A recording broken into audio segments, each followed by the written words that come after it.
Hello అండి. నేను ఈరోజు మీకు యాదగిరిగుట్ట గురించి నాకు తెలిసిన స్టోరీ మీకు చెప్తాను.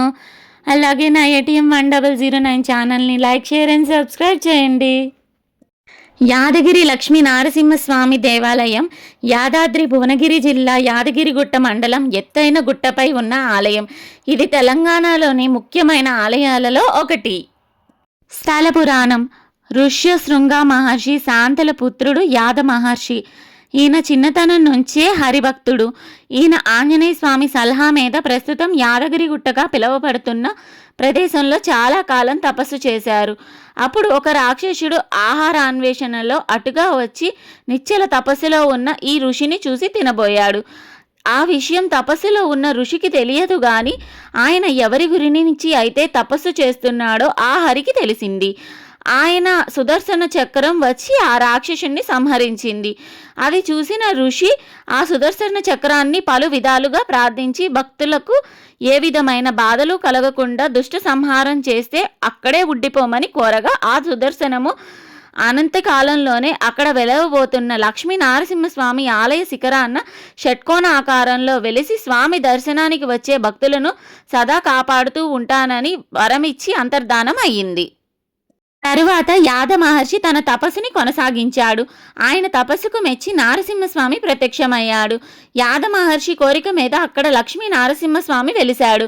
ఆ ఋషి కోరిక మీదే ఆ కొండ యాదగిరిగా ఋషి పేరు మీదే ప్రసిద్ధికెక్కింది. ఆ ఋషి తపస్సు చేసింది స్వామి ప్రత్యక్షమైంది కొండ క్రింద ఉన్న పాత లక్ష్మీ నారసింహస్వామి గుడి దగ్గర అని చెబుతారు. యాద మహర్షి కోరిక మీదే ఆంజనేయ స్వామి యాదగిరిగుట్ట క్షేత్రపాలకునిగా ఉన్నారని పురాణాలు చెబుతున్నాయి. ఈ క్షేత్రానికి సంబంధించిన ఇంకొక కథ. ప్రహ్లాదుని రక్షించడానికి అహోబిలంలో నారసింహస్వామి స్తంభాన్ని చీల్చుకొని వచ్చి హిరణ్యకశిపుణ్ణి సంహరించిన తర్వాత ఆ భీకర రూపాన్ని శాంతపరచటం ఎవరి తరం కాలేదు. అప్పుడు దేవతలంతా లక్ష్మీదేవిని ప్రార్థిస్తే ఆవిడ ప్రత్యక్షమై స్వామిని శాంతింపచేసిందంట. అప్పుడు ప్రహ్లాదుడు స్వామిని అక్కడే ప్రసన్న రూపంలో కొలువై ఉండమని కోరాడట.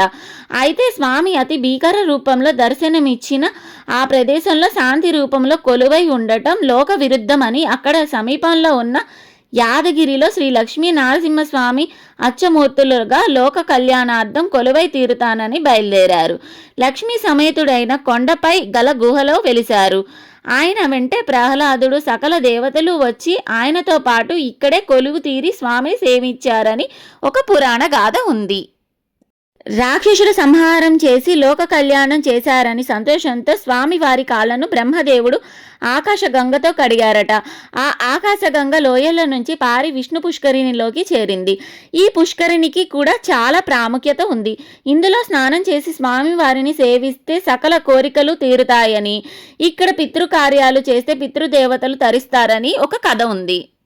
చాలామంది భక్తులు ఆరోగ్యం, గ్రహపీడ నివారణ వగేరా కోరికలతో కొన్నాళ్ల పాటు ఇక్కడే ఉండి విష్ణు పుష్కరిణిలో స్నానం చేసి స్వామిని సేవిస్తారట. అంతేగాక ఇప్పటికీ రోజు రాత్రిళ్ళు ఆ చుట్టుప్రక్కల కొండల మీద తపస్సు చేసుకుంటున్న ఋషులు విష్ణు పుష్కరిణిలో స్నానం చేసి స్వామిని అర్చిస్తారు. దానికి నిదర్శనం వారు వచ్చేటప్పుడు మృదంగ ధ్వనులు వస్తాయట. పాదాలు గుర్తులు కొందరు చూశారట. వారు స్వామిని అర్చించిన గుర్తులు గంధ పుష్పాదులు కూడా నిదర్శనం అంటారు కొందరు. మెట్ల మార్గంలో వెళ్తే దోవలో శివాలయం కనబడుతుంది. ఇక్కడ శివాలయంలో లక్ష్మీ నరసింహస్వామి కన్నా ముందే స్వయంభూగా వెలిసిన శివుడు ఉన్నారు. ఇంకో విషయం, ఈ మెట్లు ఎక్కి స్వామిని సేవించిన వారి కీళ్ళ నొప్పులు తగ్గుతాయని భక్తుల విశ్వాసం. యాదగిరిగుట్ట పుణ్యక్షేత్రంలో 2 లక్ష్మీ నరసింహస్వామి వారి ఆలయాలు ఉన్నాయి. పాత లక్ష్మీ నరసింహస్వామి వారి ఆలయం, కొత్త లక్ష్మీ నరసింహస్వామి వారి ఆలయం.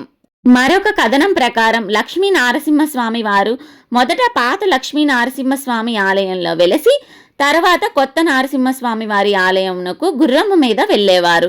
మనము ఇప్పటికీ ఆ గుర్రపు అడుగులు ఆ దారిన చూడవచ్చు. ఈ గుర్తులు పాత లక్ష్మీ నరసింహస్వామి వారి ఆలయం నుండి కొత్త లక్ష్మీ నరసింహస్వామి వారి ఆలయం వరకు ఉన్నాయి. పాత లక్ష్మీ నరసింహస్వామి ఆలయం నందు ఆంజనేయ స్వామి వారి ఆలయము కూడా ఉంది. అక్కడ గోడ మీద ఉన్న చిత్రాలు చాలా అద్భుతంగా ఉన్నాయి. అక్కడ నుండి కొత్త లక్ష్మీ నరసింహస్వామి ఆలయం వరకు వెళ్లే దారిలో ఆంజనేయ స్వామి వారికి మరొక ఆలయం కూడా ఉంది. ఆలయ గర్భగుడిలో స్వామివారి వద్ద నిత్యము ఒక జల ప్రవాహం ఉంది.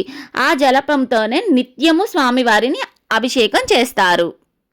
అలాగే యాదగిరిగుట్ట లక్ష్మీ నరసింహస్వామి వారి క్షేత్రం నల్గొండ జిల్లాలలో ప్రాముఖ్యమైన దివ్యక్షేత్రం. యాదగిరిగుట్టకు సంబంధించిన కథ మూలాలు వాల్మీకి రామాయణంలో కూడా ఉన్నాయి అని స్థల పురాణాలు చెప్తున్నాయి. వార్షిక బ్రహ్మోత్సవాలు 2022 నాటి కథనం.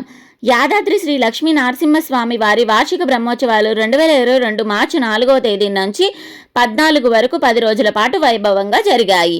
10న ఎదుర్కోలు, 11న బాలాలయంలో తిరుకల్యాణం, 12న రథోత్సవం నిర్వహిస్తున్నారు. 14న అష్టోత్తర శతఘటాభిషేక వార్షిక బ్రహ్మోత్సవాలు ముగిశాయి. స్వయంభూవులైన పంచ నారసింహ ఆలయాలు పునర్నిర్మాణం జరుగుతుండటంతో ప్రత్యామ్నాయంగా ఏర్పాటైన బాలాలయంలో 6వసారి ఉత్సవాలు జరిపేందుకు ఆలయంలో ముస్తబు చేశారు. కోవిడ్-19 నిబంధనలు అనుసరించి వేడుకలు నిర్వహించారు. యాదగిరిగుట్టలోని పంచ నరసింహస్వామి రూపాలు. జ్వాలా నరసింహస్వామి, ఇది చాలా ఉగ్ర రూపం. హిరణ్యకశిపుని సంహరించిన తర్వాత ఉన్న అగ్ని వంటి శక్తివంతమైన రూపం. గండబేరుండ నారసింహస్వామి రూపం, ఇది అత్యంత శక్తివంతమైన రూపం. ఈ రూపం అన్ని చెడు శక్తులను నాశనం చేస్తుందని నమ్మకం. యోగానంద నారసింహస్వామి రూపం, ఈ రూపంలో స్వామి యోగ స్థితిలో ఉంటారు. భక్తులను శాంతి, జ్ఞానం ఇస్తారని విశ్వాసం. ఉగ్ర నారసింహ రూపం, ఇది రాక్షసులను సంహరించే ఉగ్ర రూపం. లక్ష్మీ నరసింహస్వామి రూపం, ఈ రూపంలో స్వామి లక్ష్మీదేవితో సహా కలిసి శాంతంగా ఉంటారు. ఇదే ప్రధాన దర్శనం. యాదగిరిగుట్టలో ప్రధానంగా గుహల్లోనే స్వామి దర్శనం ఉంటుంది. పూర్వం భక్తులు గుహల్లోకి వెళ్లి స్వామిని దర్శించేవారు. ఇది వేల సంవత్సరాలుగా భక్తుల విశ్వాసంతో ఉన్న క్షేత్రం. ఇక్కడ ప్రత్యక్షంగా తయారు చేసిన విగ్రహం కాదు, గుహల్లో సహజంగా ఏర్పడిన రాతి రూపంలో స్వామిని దర్శనం ఇస్తారని చెబుతారు. ఆ రాతిలోని స్వామి నరసింహస్వామి రూపంలో కనిపిస్తారని భక్తుల విశ్వాసం.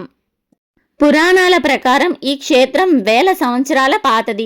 కథ ప్రకారం యాదర్శి మహర్షి ఇక్కడే తపస్సు చేసి లక్ష్మీ నరసింహస్వామిని దర్శనం పొందాడు. అందుకే ఈ గుట్టకు యాదగిరిగుట్ట అని పేరు వచ్చింది.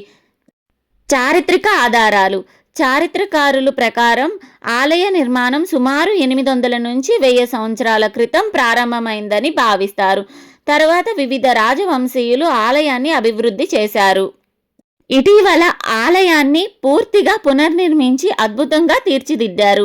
ఇప్పుడు దీనిని అధికారికంగా యాదాద్రి అని కూడా పిలుస్తారు. లక్ష్మీ నరసింహస్వామి వారికి ఒక ప్రసిద్ధికరమైన మంత్రం ఉంది. ఆ శ్లోకం చదివితే అన్ని వేళలా లక్ష్మీ నరసింహస్వామి వారు మనల్ని రక్షిస్తారని ఒక నమ్మకం. అదేంటో తెలుసుకుందాం. ఉగ్రం వీరం మహావిష్ణుం జ్వలంతం సర్వతోముఖం నృసింహం భీషణం భద్రం మృత్యోర్మృత్యుం నమామ్యహం. ఈ శ్లోకానికి అర్థం ఉగ్ర రూపంలో గలవాడు, వీరం మహాపరాక్రమశాలి, మహావిష్ణు స్వరూపం, జ్వలంతం అగ్నిలాగా ప్రకాశించేవాడు, సర్వతోముఖం అన్ని వైపులా ఉన్నవాడు, మృత్యోర్మృత్యుం మరణానికి కూడా మరణం కలిగించేవాడు. అంటే ఈ శ్లోకంలో నరసింహస్వామిని స్మరించి రక్షణ కోరుకుంటున్నాం. ఉగ్రరూపం గలవాడు మహావిష్ణువు, మహాపరాక్రమశాలి, మహావిష్ణు స్వరూపమైన లక్ష్మీ నరసింహస్వామి అగ్నిలాగా ప్రకాశించేవాడై అన్ని వైపులా ఉన్నవాడు, మరణానికి కూడా మరణం కలిగించేవాడని ఈ శ్లోక పూర్తి అర్థం అండి. భక్తులు ఈ శ్లోకాన్ని భయంలో ఉన్నప్పుడు, కష్టాలు వచ్చినప్పుడు, శత్రువుల నుంచి రక్షణ కోసం జపిస్తారండి. ఇదేనండి నాకు తెలిసిన యాదగిరి లక్ష్మీ నరసింహస్వామి వారి కథ. మీకు ఇది నచ్చితే నా ATM 1009 ఛానల్ని లైక్, షేర్ అండ్ సబ్స్క్రైబ్ చేయండి.